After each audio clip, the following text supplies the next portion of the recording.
Graça e paz, tudo bem? Deus tem sido muito bom para conosco. Sua misericórdia se renova todos os dias. Isso é motivo de gratidão. Eu gostaria de compartilhar com você uma palavra assim, jogo rápido. Eu estava relendo aqui o livro de Mateus e eu gostaria de ler com você rapidinho, Mateus capítulo 5. A partir do versículo 1, nós vamos ler só alguns versículos até o versículo 12. Diz assim: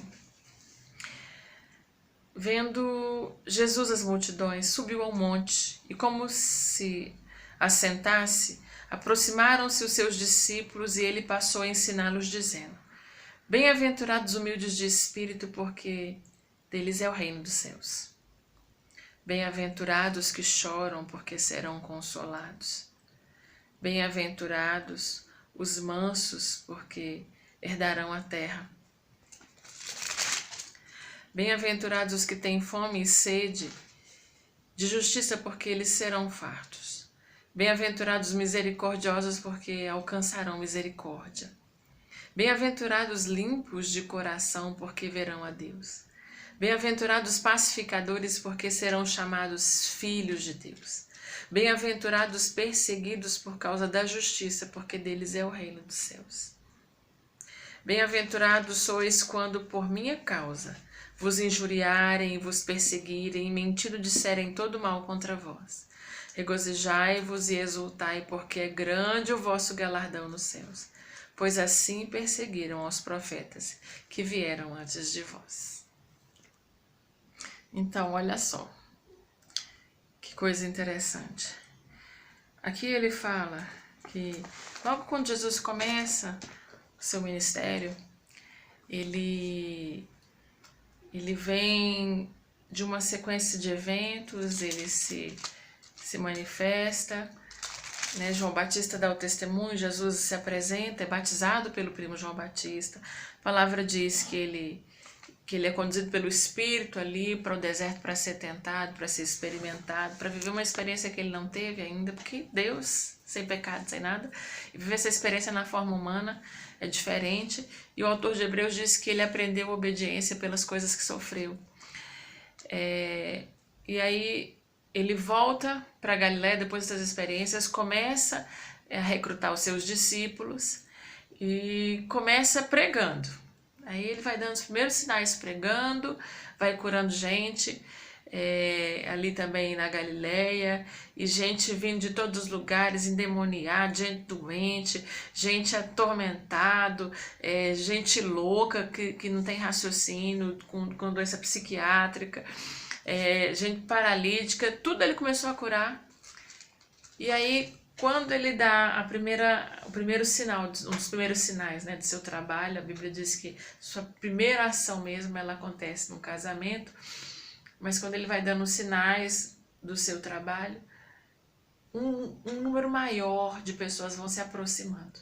Uma multidão vai se formando, gente querendo ouvir, ver qual vai ser a próxima ação. E a palavra diz que ele vendo aquelas pessoas, aquele número grande de pessoas, ele subiu um monte para ecoar a voz. E a palavra diz que ele se assentou ali. A multidão, os discípulos, né? Eram muitos discípulos, 12 mais próximos. E ele começou a ensinar, começou a se revelar, o Senhor Jesus, Jesus como Senhor. Ele ainda se revelaria mais profundamente como Salvador, mas como Senhor. Senhor que cuida, que ensina. E a palavra diz que ele sentou e começou a dizer: felizes, são bem-aventurados. São pessoas que se dão bem, se é que eu posso dizer, felizes mesmo. Aqueles que são humildes de espírito, porque deles é o reino dos céus. Jesus disse que para entrar no reino dele tinha que ser como uma criança. Uma criança, tudo que você fala, ela acredita. Porque ela tem em você uma figura de autoridade que não mente. A criança não entende, uma criança muito pequena não entende ironia, né, linguagem dúbia, essas coisas. Então ela toma como verdade. Ele diz que tem que ter um coração como de criança, sabe? Honesto, sincero, inocente. E ele diz aqui, felizes são aqueles que são humildes de espírito, que não são dados à arrogância, que não são dados à vaidade, à autopromoção, aqueles que se acham muita coisa, mas aquele que se humilha, que reconhece a sua condição, a sua posição. Felizes são os humildes de espírito, porque eles vão alcançar o propósito final do Senhor, que é o reino. Quando Deus fala na boca de Daniel, né, em resposta a um sonho que aquele rei Nabucodonosor teve, Daniel fala, olha, você teve um sonho de uma estátua, e essa estátua mostra os impérios que vão dominar sobre a terra. O primeiro, que é a cabeça de ouro, é o seu império, o Império Babilônico. Depois vem os Medo-Persas, depois vem o Império Grego, por fim o Romano, extenso. Mas ele ia ser destruído por uma pedra que vinha do céu, a pedra angular, que era Jesus. Mas em continuidade desse discurso, né, em outros sonhos que o rei tem, Daniel fala com o rei, olha, muda a tua vida, te arrepende, reconhece que o Senhor é Deus, para que até o que você viu no seu sonho, que seria dano para você, né, quando ele tem um sonho de uma árvore, enfim, para que o mal que está determinado a teu respeito não venha. E o rei ouviu, presenteou Daniel, porque Daniel esclareceu o sonho dele, mas depois de um ano o cara se veste com toda a sua pompa, chega no seu palácio e tem uma visão da Babilônia assim, sabe? Depois você olha um relato histórico, você vai achar muita coisa. Aquela Babilônia imponente, extraordinária. Ele olha vestido e fala assim, tudo isso fui eu que fiz. E o sonho que ele tinha tido dizia que seria tomado o juízo dele por 7 tempos. Naquele momento ele teve um surto. Ele surtou. Perdeu a sua consciência, o seu entendimento das coisas. Ficou igual um bicho. E a Bíblia diz que ele cresceu unha, cabelo, andava numa coisa horrorosa. E depois de 7 tempos, provavelmente 7 anos, onde ele estava naquela condição lamentável, aí o juízo dele torna. E a Bíblia diz que o rei do Império Babilônico, Nabucodonosor, reconheceu que Deus era Deus. A humildade é uma marca do caráter do cristão que deve ser gritante. O humilde não é aquele que fala assim, eu sou humilde. Ele simplesmente é. Ele age, ele não diz, ele vive. E aqui ele está dizendo, felizes são aqueles que são humildes de espírito. Sabe que é filho de Deus, mas não se acha maior, melhor, não se acha o querido, se você fizer alguma coisa contra mim, eu vou falar com Deus, ele vai te matar. Não. Aqueles que se mostram humildes de espírito, deles é o reino que Jesus fundou. Diz a palavra, bem-aventurados que choram porque serão consolados. Isso é fantástico, porque é uma ação também de reciprocidade. A gente lembra Isaías 61, né? Ele me ungiu para consolar os que choram, para anunciar um ano aceitável. Ele diz que felizes são aqueles que choram porque eles têm consolo de Deus, eles têm garantia, o Deus que se mostra. E o Senhor muitas vezes nos chama para sermos esse braço de Deus aqui na terra também. Instrumentos de consolo, de edificação. Segundo Coríntios, no capítulo 1, fala sobre isso. Consolar com a consolação que nós fomos consolados. Então, não é só falar pelo eu acho, é falar porque eu vivi. Ele diz que eles vão ter consolo de Deus. Aqueles que choram, que precisam de acalanto. Bem-aventurados os mansos, porque eles herdarão a terra. Você lembra disso? Eu gosto ali, por exemplo, quando o Senhor fala em Salmo 37, Salmo 37, sobre isso. Ele diz lá no Salmo 37, no versículo 11, mas os mansos herdarão a terra, e se deleitarão em abundância de paz. Com o Salmo de Davi, que ele diz aqueles que são mansos. Moisés herdou uma terra. Não, pastor, ele não entrou. Herdou. Ele lutou por uma terra. Ele se apoderou dela de longe, ele viu. Ele pode não ter colocado os pés ali, mas ele alcançou uma herança espiritual também. Ele foi manso, ele pelejou e ele chegou. Ele cumpriu o trajeto dele. Era fazer o povo entrar. E ele foi até a entrada. E Deus falou assim, você vai ver. Você não vai ver só por pirraça minha com você, não. Mas aí você vai ver que o seu trabalho não foi em vão. Você se submeteu, você se prostrou, você se tornou manso. Você se deixou trabalhar como massa de argila na mão do oleiro. Sabe daquele artesão que faz a cerâmica? E ele foi tomar posse de uma herança espiritual eterna, porque o Senhor o levou. A Bíblia diz também que bem-aventurados que têm fome e sede de justiça, porque eles vão ser fartos. Engraçado, não é ser justiceiro. Fome e sede de justiça não é ser justiceiro. Mas ele fala de um suprimento que eles vão receber do Senhor. Se você pedir a Deus para que faça justiça a respeito de uma causa qualquer, ou você não pedir, na boa, Deus vai fazer, porque ele não nega a sua própria natureza e o seu caráter. Mas quando ele fala sobre ser farto, né, numa situação dessa, eu me lembro de Isaías 55, que ele fala sobre uma maneira também de ser farto ali. A todos vós, os que tendes sede, vinde às águas, e vós que não tendes dinheiro, vinde comprar e comer. Vinde sim, e comprai sem dinheiro e sem preço vinho e leite. Porque gastais o dinheiro naquilo que não é pão, e o vosso suor naquilo que não satisfaz.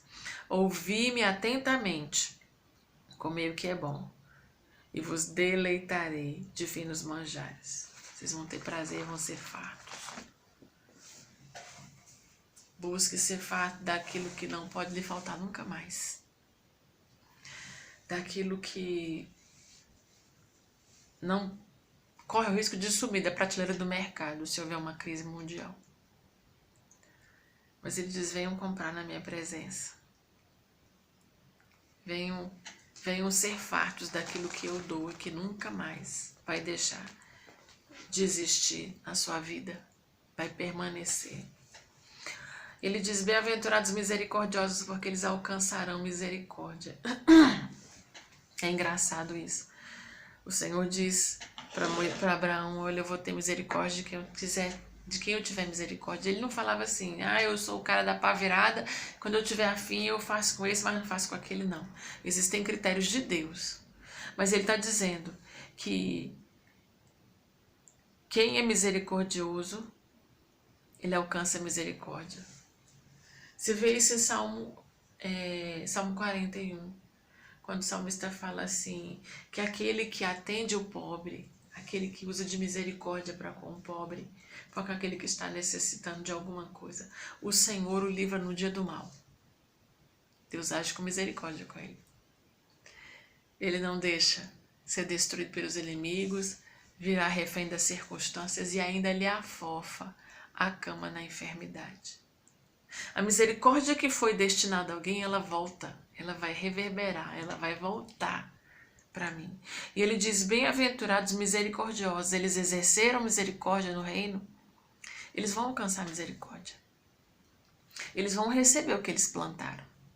E eu gosto de me lembrar do que, aqui também no livro de Mateus, um dos discursos de Jesus, ele falou assim, ei, preste atenção, dê, e Deus vai te devolver. A gente sempre pensa no dinheiro, no material, mas não é só nisso. A gente pode aplicar isso em outras áreas. Dê e Deus te devolverá. Boa medida, recalcada, sacudida e transbordante. Você já comeu pipoca no jardim zoológico? Eu tenho memória de infância daquela pipoca com corante rosa, que depois você faz xixi cor de rosa. A medida do pipoqueiro do jardim zoológico era assim. Você escolhia pelo valor, Aí ele colocava, uma vez, colocava outra vez, ele sacudia para ocupar os espaços lá dentro do saquinho. E aí ele colocava mais até transbordar. É uma ilustração boa disso daqui. Eles vão alcançar. É sacudida, recalcada, ela é transbordante. À medida que você aplica ao Senhor, ao seu reino, aos seus, Jesus falou, se fizerem a mim, se fizerem um desses pequenininhos, estão fazendo a mim. Cara, a Bíblia diz que Deus não despede ninguém de mãos vazias. Todo investimento que você faz em amor, em cuidado, em misericórdia, em humanidade, vai ser retribuído a você e aos seus. E ele diz, são felizes esses, porque eles têm a sua resposta. Bem-aventurados limpos de coração, porque eles verão a Deus.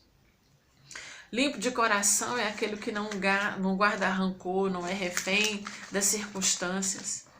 Aquele que escolhe não reter dentro da sua alma nenhuma toxina, nenhum lixo, nenhuma quantidade de lixo, igual a gente pensa, lixo radioativo, que pode fazer um estrago terrível. Ele diz, bem-aventurados esses que são limpos de coração. Eles não têm reservas, quem não perdoa cai na mão de atormentadores, quem tem reservas contra pessoas pode ser deixado para trás, deixa de provar o bem do Senhor. A palavra do Senhor fala sobre isso.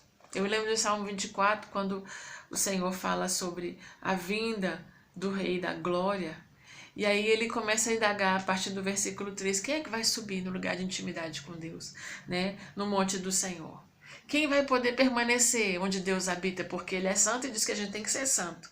E ali no versículo 4 do capítulo 24 de Salmos, ele fala, o que é limpo de mãos, o que é puro de coração, que não entrega a sua alma à falsidade e nem injura dolosamente.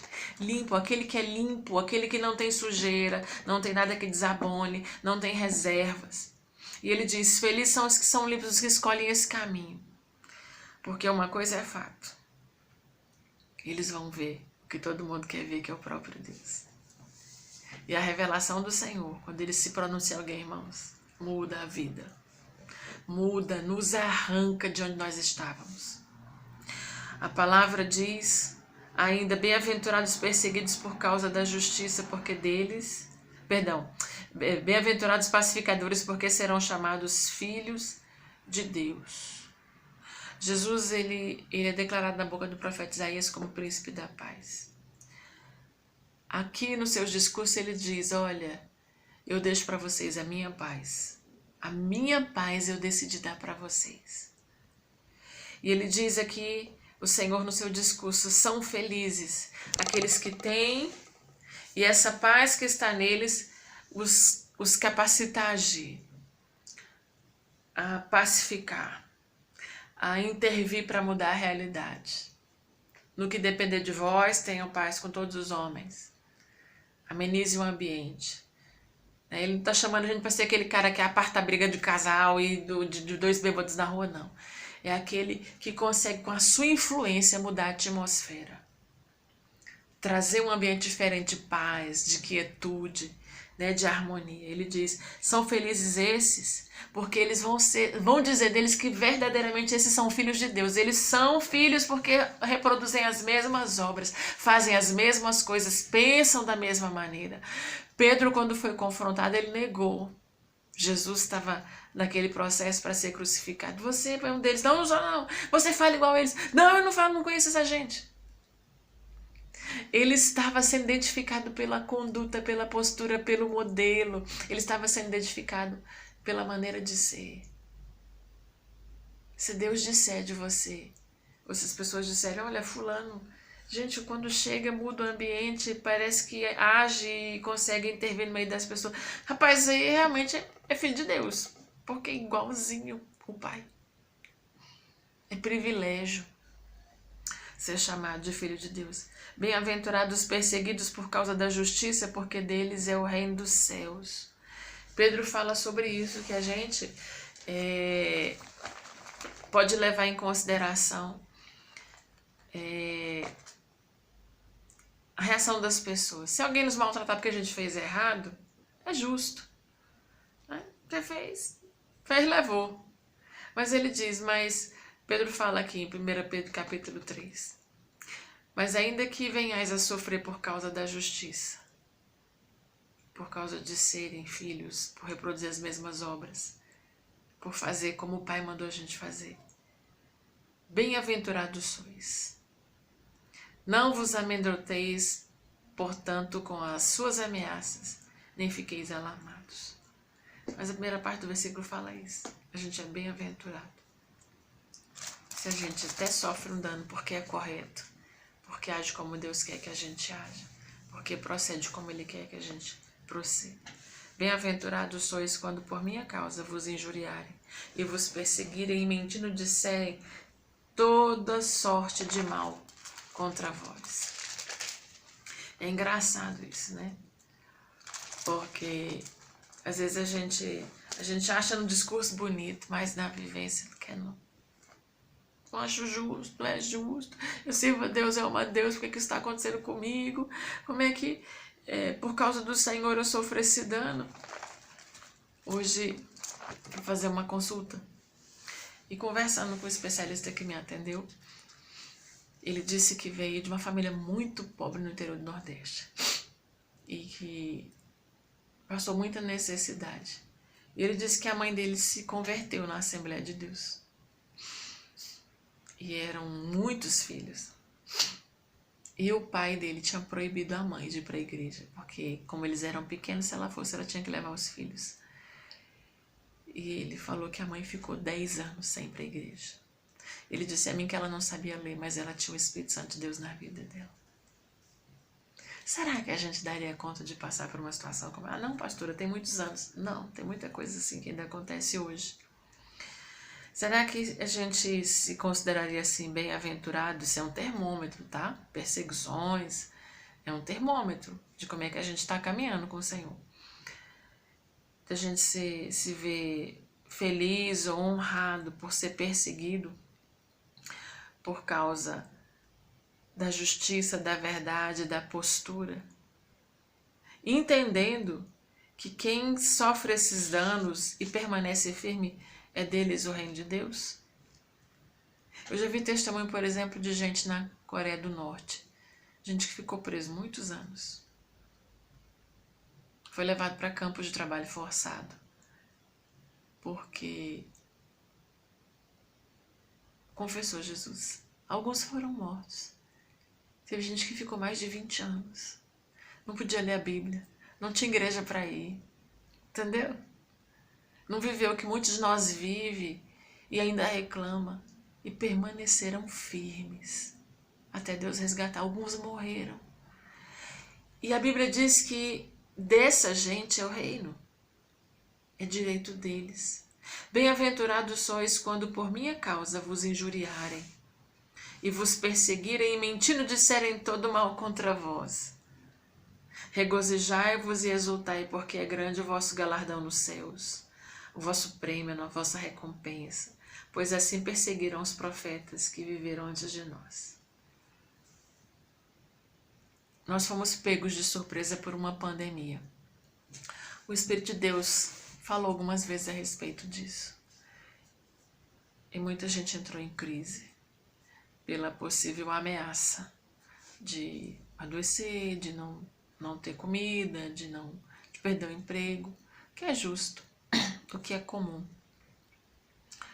Mas tem gente que sofre muito mais, por coisas aparentemente até menores, por amor a Cristo, e não desistem, e não tornam atrás, e não esmorecem, e não duvidam do amor nem do cuidado do Senhor. Muitas vezes a gente só quer ver os bons resultados da palavra e o cumprimento de todas as promessas que a palavra nos dá e que Deus também nos dá individualmente. E vivemos uma vida só em função disso. Existe muito mais coisas para ser vivida. Experiências muito boas, alegres, extraordinárias e algumas outras muito dolorosas que fazem parte do nosso repertório. E que é a ação de Deus para nos fazer crescer e melhorar. A gente não tem que parar para ficar olhando o que está acontecendo uns com os outros, no sentido de ficar comparando, querendo entender, justificando diante do Senhor. A gente tem que olhar para Jesus, autor e consumador da nossa fé, e prosseguir para este alvo, continuar olhando e perseguindo, como aqueles magos, aqueles reis que foram ver Jesus. Eles foram conduzidos por uma estrela, não foi pelo GPS do celular. Não tinha mapa, não tinha estrada asfaltada. O Senhor falou com eles que o Rei da Glória, o autor de toda a vida, estava na terra em forma corpórea. E eles se prepararam com o que eles tinham de melhor. Dinheiro, ouro, né, que era o dinheiro da época. Incenso, perfumes, para receber aquele que mudaria a história da humanidade. O que seria manutenção para aquela criança por algum tempo. Mas era uma forma de expressar gratidão pelo amor de Deus devotado a nós. E o reconhecimento da misericórdia e graça do Senhor.